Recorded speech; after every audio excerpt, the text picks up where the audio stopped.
Hello students, कैसे हैं आप सभी। Welcome to Magnet Brains Hindi medium. मैं लाली वर्मा आप सभी का बहुत बहुत स्वागत करती हूँ। साथ ही आशा भी करती हूँ कि आप सभी स्वस्थ होंगे, खुश होंगे। प्रिय विद्यार्थियों, हमेशा याद रखना कि अपने स्वास्थ्य का विशेष ध्यान रखना है, क्योंकि जब हम अपने स्वास्थ्य का ध्यान रखेंगे तभी हम मानसिक रूप से भी स्वस्थ और तंदुरुस्त रह पाएंगे। स्वामी विवेकानंद जी का कथन तो आपको याद ही होगा कि स्वस्थ शरीर में ही स्वस्थ मस्तिष्क का वास होगा। और मैं कहती हूं कि जब हम रहेंगे फिट तभी तो होंगे हिट, और आपको होना है हिट। तो चलिए चलते हैं। अब मैं लेकर आई हूं आपकी पाठ्य पुस्तक किसलय भाग 2 का पाठ 9 वर्षा बहार। पढ़ लिया ना हमने? क्या आपने प्रीवियस वीडियो देखा? यदि नहीं देखा है तो पहले प्रीवियस वीडियो देखिए, जिसमें हमने कविता की व्याख्या की है और साथ ही साथ कवि मुकुटधर पांडे जी के जीवन परिचय को हमने जाना। तो पहले आपको वो वीडियो देखना है, उसके बाद ही आप इस वीडियो को बड़े अच्छे से मजे के साथ, एंजॉयमेंट के साथ आप देख सकोगे और उसमें पार्टिसिपेट भी कर पाओगे। तो अब मैं लेकर आई हूं आपके लिए प्रश्नोत्तर, क्वेश्चन आंसर्स, जो कि वर्षा बहार से है। अब देखती हूं कि कौन से बच्चे बहुत अच्छे से प्रश्नों का उत्तर दे पाते हैं। ये तो बात सही है कि जो प्रीवियस वीडियो देख चुके हैं वो अवश्य प्रश्नों का उत्तर दे पाएंगे, और जिन्होंने नहीं देखा है वो पहले देखिए, उसके बाद ये देखिए। पहला प्रश्न आया है आपके ही पाठ्य पुस्तक से। प्रस्तुत कविता के आधार पर वर्षा ऋतु का वर्णन कीजिए। अब वर्षा ऋतु क्या है बताइए, क्या है वर्षा ऋतु? तो आप क्या कहेंगे? पानी गिरा छम छम, छाता लेके निकले हम, पैर फिसल गया, गिर गए हम और नीचे छाता ऊपर हम। हो गई वर्षा ऋतु की परिभाषा।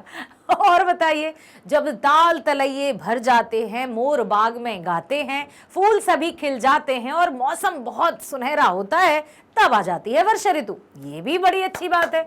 और बताइए, वर्षा ऋतु से संबंधित और क्या, मतलब कौन कौन सी छवि आपके मस्तिष्क में उभरती हैं, वो भी मुझे बताइए कि कैसा मौसम होता है। अच्छा, इंद्रधनुष, इंद्रधनुष की छटा निराली, लगती है सबके मन को प्यारी। सबने इंद्रधनुष देखा है?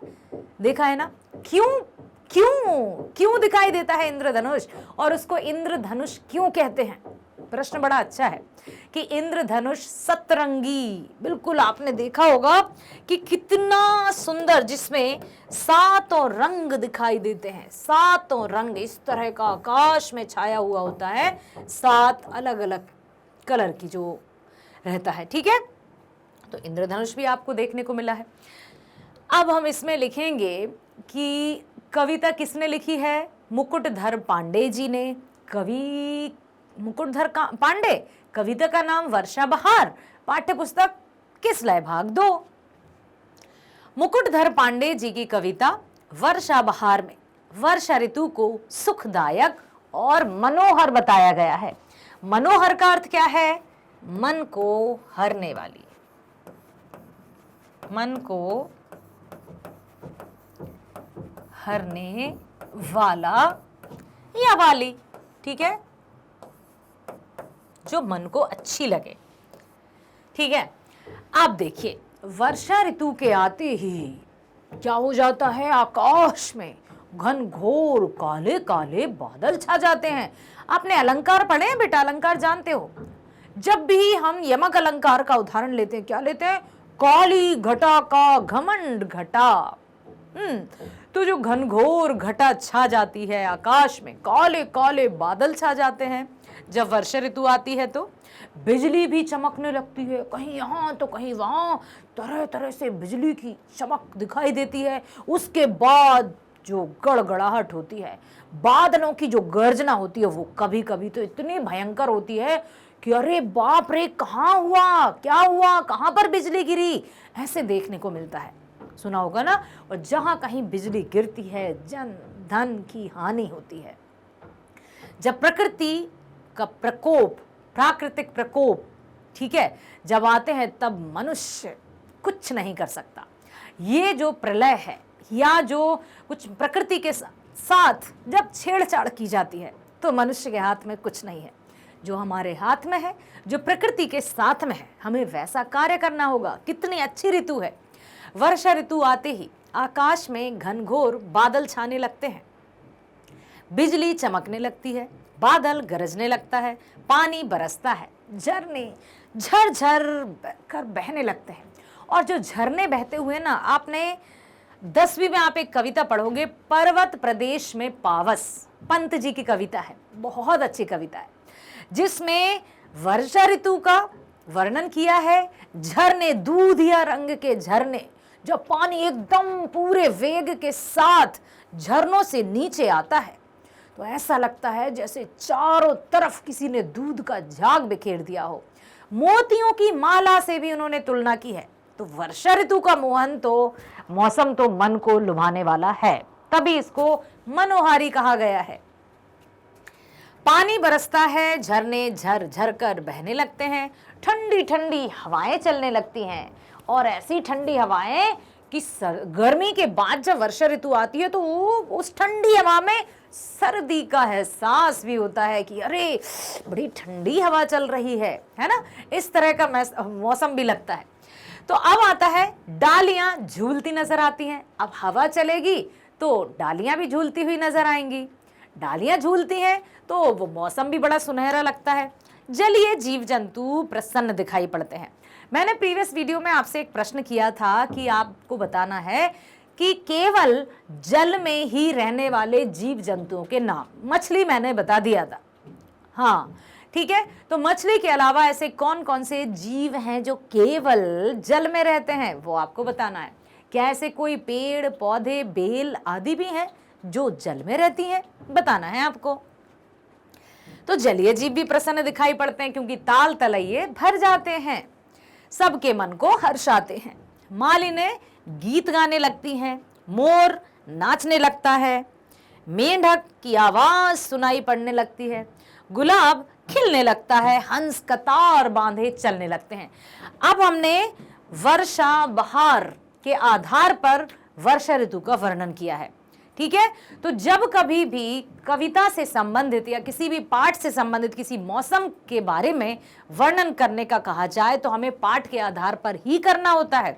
हाँ, ये आवश्यक है कि आप पहले अपने पाठ के आधार पर वर्णन कर दें, उसके बाद आप अपने मन के विचारों को भी लिख सकते हैं। लेकिन एक बात का ध्यान रखना बेटा कि ऐसा पूरी तरह से ऐसा मत करना कि इसमें से हमने कुछ नहीं लिखा और हम अपने ही सिर्फ अनुभव लिखे जा रहे हैं। वो आप इतनों के बाद आप यहाँ पर आप अपने अनुभव लिख सकते हैं। समझ रहे हैं आप कि जिस भी कविता से मान लो कहीं ग्रीष्म ऋतु का पाठ आया, कहीं वर्षा ऋतु का आया, कहीं शीत ऋतु का आया, तो हमें पाठ से संबंधित तो उत्तर लिखने ही हैं। साथ ही साथ आप लिख सकते हैं और इस तरह का भी हमने अनुभव किया है, तो वहां आप अपने अनुभवों को जोड़ सकते हैं। लेकिन पाठ से संबंधित उत्तर अवश्य ही होंगे, इतना ध्यान रखना। समझ आया? तो ये कविता में सब कुछ दिखाया था ना कि वर्षा ऋतु आते ही आकाश में घनघोर बादल छा जाते हैं, बिजली चमकने लगती है, बादल गरजने लगता है, पानी बरसता है, झरने झर झर कर बहने लगते हैं, ठंडी हवाएं चलने लगती हैं, डालियां झूमने लगती हैं। ये सब कुछ आया था। जो जलीय जीव जंतु हैं वो प्रसन्न दिखाई देते हैं, हंस कतार बांधे चलने लगता है। चारों तरफ का जो माहौल है, पेड़ वृक्ष लताएं फूल सब कुछ खिले हुए नजर आते हैं। फूलों की सुगंध चारों ओर बिखर जाती है।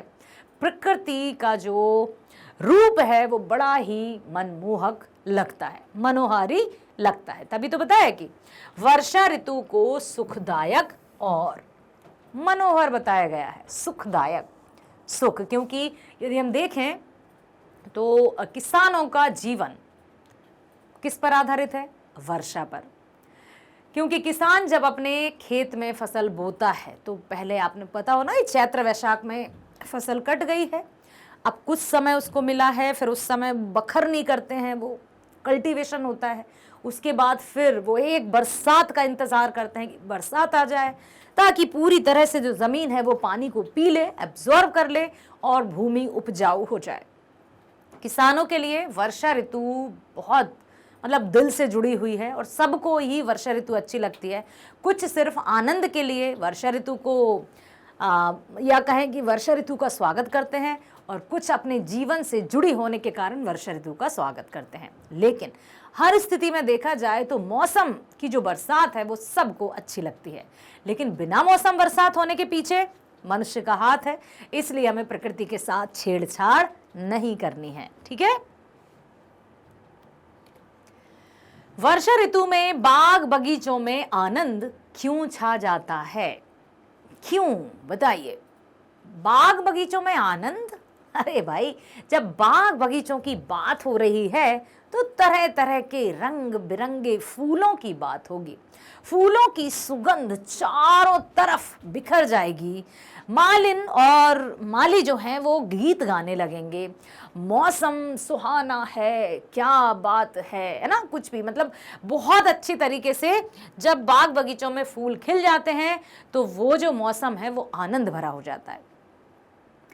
वर्षा ऋतु आते ही बाग बगीचे में फूल खिलने लगते हैं। सभी पेड़ पौधे हरे हरे हो जाते हैं। पपीहे की आवाज सुनाई पड़ने लगती है। पेड़ों की डालियां झूमती नजर आती हैं। अब वर्षा ऋतु की बात है तो कितना आनंद आता है। सभी जो बाग बगीचे हैं उनके फूल खिल जाते हैं। तरह तरह के फूल, गुलाब, मोगरा और कौन कौन से, चंपा, चमेली, गेंदा, बहुत सारे फूल हैं, कमल, ठीक है। तो बाग बगीचों में फूल खिलने लगते हैं और जब फूल खिलते हैं तो उनकी जो सुगंध है वो अपनी ओर खींचती जाती है। फूलों की सुगंध से वातावरण सुगंधमय हो जाता है। इस प्रकार वर्षा ऋतु में बाग बगीचे में आनंद छा जाता है, ठीक है। अगला है, निम्नलिखित पंक्तियों का अर्थ स्पष्ट कीजिए। अब आ गया है पंक्तियों का अर्थ स्पष्ट करने का प्रश्न। तो बेटा एक बात सुन लीजिए, जब भी हम कभी कविता की पंक्तियों का अर्थ स्पष्ट करते हैं तो हमें ये बताना होता है कि प्रस्तुत पंक्तियां किस कविता से ली गई हैं, कौन सी पाठ्य पुस्तक से ली गई हैं और इसके कवि कौन हैं। तो बताइए, ये पंक्तियां कौन सी पाठ्य पुस्तक से ली गई हैं? किस लय, भाग 2, वेरी गुड। कवि कौन है? मुकुटधर पांडे, ऐसा कुछ। चलिए आप पंक्तियां पढ़ लेते हैं। खिलता गुलाब कैसा सौरभ उड़ा रहा है। बात की गई है वर्षा ऋतु की। जब वर्षा ऋतु में चारों तरफ का जो मौसम है वो इतना सुहाना होता है कि बस ऐसा लगता है कि जो गीत पहले गाए गए थे ना, सुहाना सफर और ये मौसम हंसी, बहुत सुंदर सुंदर गीत हैं मौसम पर, वर्षा ऋतु पर।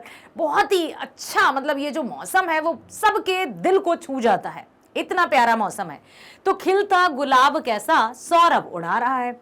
कहने का तात्पर्य है कि वर्षा ऋतु में बगीचों में जो तरह तरह के फूल लगे होते हैं, जिसमें गुलाब तो सबको पसंद होता है, रंग बिरंगा गुलाब है, कहीं सफेद, कहीं पीला, कहीं गुलाबी तो कहीं लाल, हर तरह के गुलाब देखने को मिलते हैं।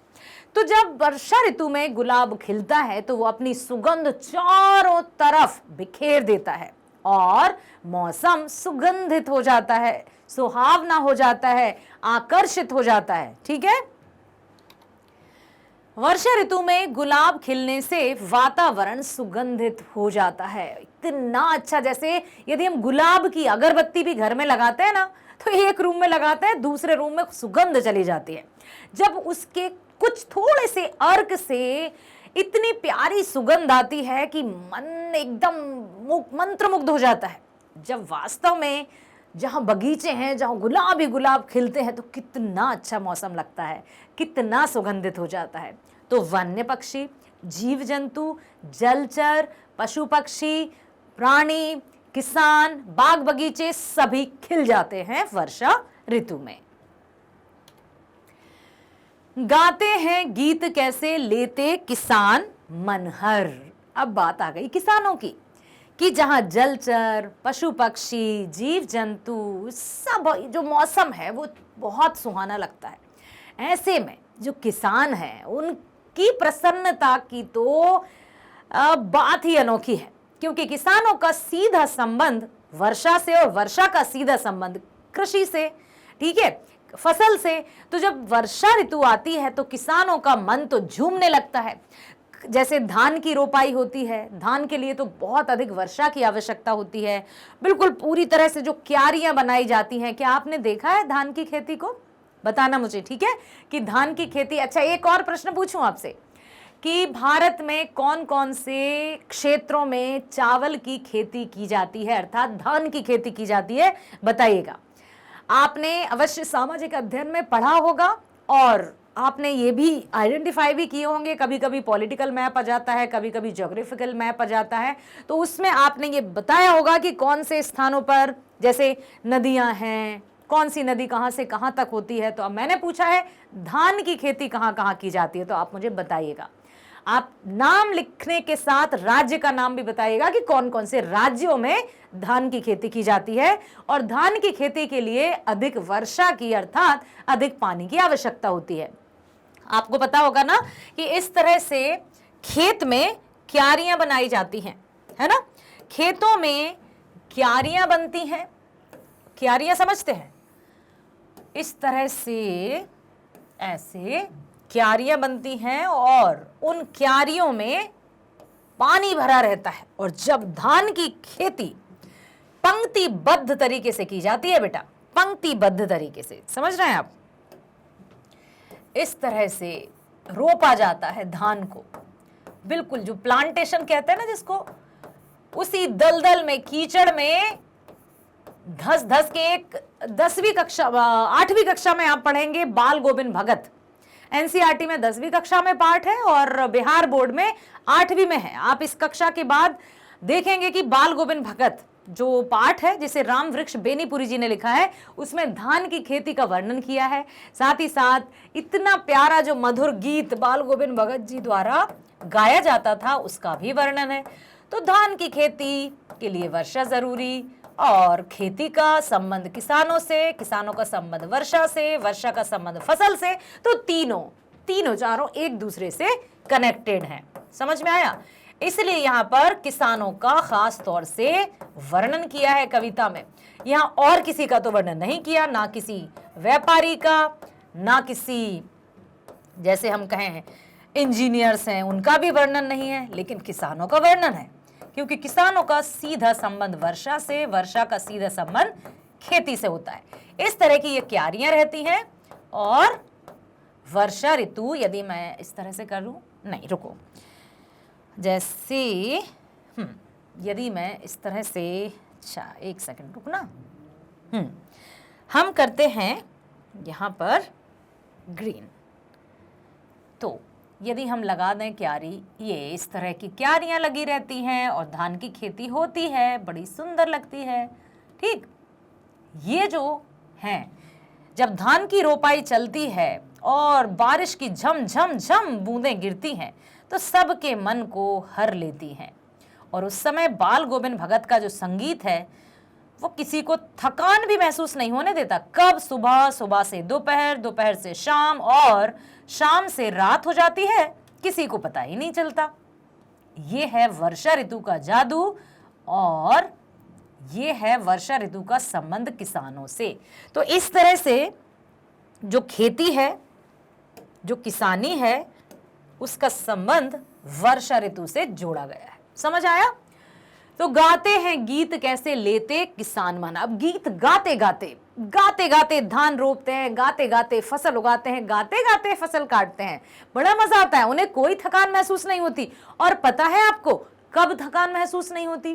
थकान महसूस हमें तब नहीं होती जब हम हर किसी भी जो अपना कार्य है उसको हम लगन से करते हैं, समर्पण भाव के साथ करते हैं, तो हमें थकान महसूस नहीं होती। सच में घर का उदाहरण लीजिए, हमारी मम्मियां हैं, ठीक है, मम्मी सुबह से उठकर कितना सारा काम करती और हंसते हंसते सबको अपने हाथों से परोसती भी है, लेकिन फिर भी उनके चेहरे पर शिकन नहीं देखी, ऐसा नहीं देखी अरे हम ये काम करें। तो हम जिस काम को रुचि के साथ करते हैं, इंटरेस्ट के साथ करते हैं, उसमें हमें थकान नहीं होती। इसलिए अपने कार्य को रोचकता के साथ कीजिए, इंटरेस्ट के साथ कीजिए, आपको पता भी नहीं चलेगा कब सुबह, दोपहर, शाम और रात हो गई और कार्य संपन्न भी हुआ। ठीक है, तो गाते हैं गीत कैसे लेते किसान मनहर। वर्षा ऋतु में कतार बांधे हंस अपना गीत गाते हैं, गीत सुनाकर किसानों के मन को आनंदित कर देते हैं। इतना प्यारा वर्णन है। अगला है पाठ से आगे, अपने अनुभव के आधार पर वर्षा ऋतु का वर्णन कीजिए। अब पूछा है अपने अनुभव के आधार पर, और वहां हमने क्या लिखा था बेटा? वहां पूछा था वर्षा ऋतु का वर्णन कीजिए। तो वहां हमें लिखना था, जो पार्ट से में प्रश्न आया था वर्षा ऋतु का वर्णन, उसमें हमें कविता के आधार पर लिखना था। लेकिन प्रश्न अब आ गया है पार्ट से आगे में कि अपने अनुभव के आधार पर वर्षा ऋतु का वर्णन कीजिए। ठीक है,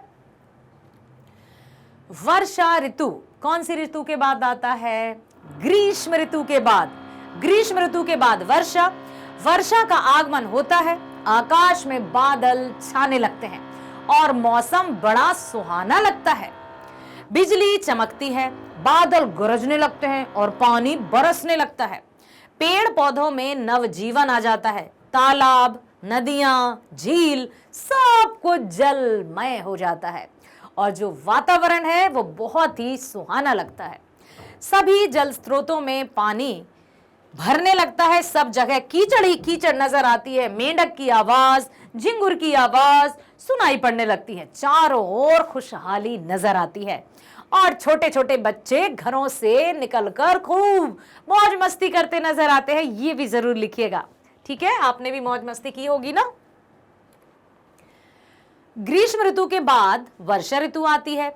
वर्षा ऋतु के आने पर आप कैसा महसूस करते हैं? अब बताओ, आप कैसा महसूस करते हैं? क्या आपको वर्षा ऋतु अच्छी लगती है या आपको लगता है अरे यार अब क्या छाता लेकर जाना पड़ेगा, रेनकोट पहनकर जाना पड़ेगा, बारिश होने लगी, अब हम क्या करें? तो हमें भाई आनंद लेना है, हर मौसम का आनंद लेना है। ठीक है, तो ग्रीष्म ऋतु के बाद वर्षा ऋतु आती है। वर्षा ऋतु के आने पर कैसा महसूस करते हैं? यहाँ पर प्रश्न पूछा गया है हमसे, अर्थात आपसे। तो यहाँ पर हम अपने अनुभव अर्थात अपने जो भी हमें किस तरह का महसूस होता है, कैसा हम फील करते हैं, वो हमें लिखना है। ग्रीष्म के बाद वर्षा के आगमन होते ही गर्मी कम होने लगती है। सबसे बड़ी बात तो जिस भीषण गर्मी से ऐसा लगता है ना, अप्रैल और मई की यदि गर्मी देखें तो सूरज आग के गोले बरसाता है और धरती तबे सी जल जाती है, जलती है। कहीं भी घर से बाहर निकलना दूभर हो जाता है, लू चलने लगती है। लेकिन आजकल थोड़ा सा परिवर्तन तो आया है। अप्रैल गया, मई गया, ऐसा यदि हम देखें कि अप्रैल मई में उतनी भीषण गर्मी नहीं है। लेकिन क्या ये हर एक राज्य में ऐसा ही हो रहा है? आप मुझे पता करके बताइएगा कि सन 2023 में जो गर्मी का मौसम आया उसमें कौन कौन से ऐसे राज्य हैं जहां पर भीषण गर्मी का सामना लोगों को करना पड़ा, और ऐसे कौन कौन से राज्य हैं जहां पर गर्मी आई और चली गई, ज्यादा अंतर समझ में नहीं आया? बताइएगा। बहुत महत्वपूर्ण प्रश्न है और जरूर आपको उत्तर बताना है। ग्रीष्म ऋतु के बाद वर्षा के आगमन होते ही गर्मी कम होने लगती है, लोगों को ठंडी महसूस होने लगती है, वायुमंडल का तापमान कम होने लगता है, आकाश में छाए बादल से पृथ्वी की शोभा भी बढ़ती है। क्षितिज अटारी गहराई दामनी दमकी, बंद करो अब गांठ खुल गई भ्रम की कि क्या बरसात होगी। हाँ, और बरसात हुई तो चारों तरफ घनघोर घटा के बाद झमाझम बरसात हुई, तो जो भ्रम था वो टूट गया। ठीक है, तो ये होता है वर्षा का मौसम। वर्षा के जल से क्या क्या लाभ है? ये भी सही बात है। अब आप बताइए, सबसे पहले आप कौन से लाभ को लिखेंगे कि वर्षा के जल से लाभ क्या है? ओके, हम चलते हैं किसानों की तरफ, खेती की तरफ। तो वर्षा ऋतु से किसान जो उनकी खेती रहती है उसको उपजाऊपन मिलता है ना, उपजाऊ होती है मिट्टी जिसमें वो फसल बो पाते हैं और फसल से अन्न उपजता है जिसको हम सब अपनी पेट की ज्वाला को शांत करते हैं। ठीक है, और क्या लाभ है भाई? अरे वर्षा का जल तो पीने का सर्वोत्तम पानी माना जाता है, इसलिए वर्षा के जल को संचय करके रखना चाहिए। ठीक है, तो कैसे, वो भी बताना है आपको। और क्या होता है वर्षा के जल से, क्या क्या लाभ होते हैं? ताल तलैया तालाब ये सब भर जाते हैं, इसमें रहने वाले जो जीव जंतु हैं जो प्रकृति की शोभा बढ़ाते हैं वो खुश और प्रसन्न नजर आते हैं। वन बाग की शोभा देखते ही बनती है, अनुपम छटा छा जाती है। और क्या होता है? प्रकृति सर्वत्र हरियाली छा जाती है और हरियाली खुशहाली का प्रतीक मानी जाती है। ठीक है। ग्रामीण क्षेत्रों में वर्षा जल संग्रहण कृषि उत्पादन तथा कृषकों की आय बढ़ाता है। आ गई ना, कृषक मीन्स पता है ना बेटा, किसान। वर्षा जल संग्रहण कृषि उत्पादन पर सूखे के प्रभाव को कम करता है। वर्षा जल संग्रहण बाढ़ के प्रभाव को भी कम करता है। अनुप्रवाह क्षेत्र के जीवन को बढ़ाता है। तो जो वर्षा ऋतु का मौसम है वो सबके लिए बहुत लाभकारी है। ठीक है। अब है वर्षा के जल को किन किन तरीकों से संरक्षित किया जा सकता है। कैसे वर्षा ऋतु का जो जल है उसको कौन कौन से ऐसे तरीके हैं जिससे उस जल को संरक्षित किया जा सकता है, बताइए।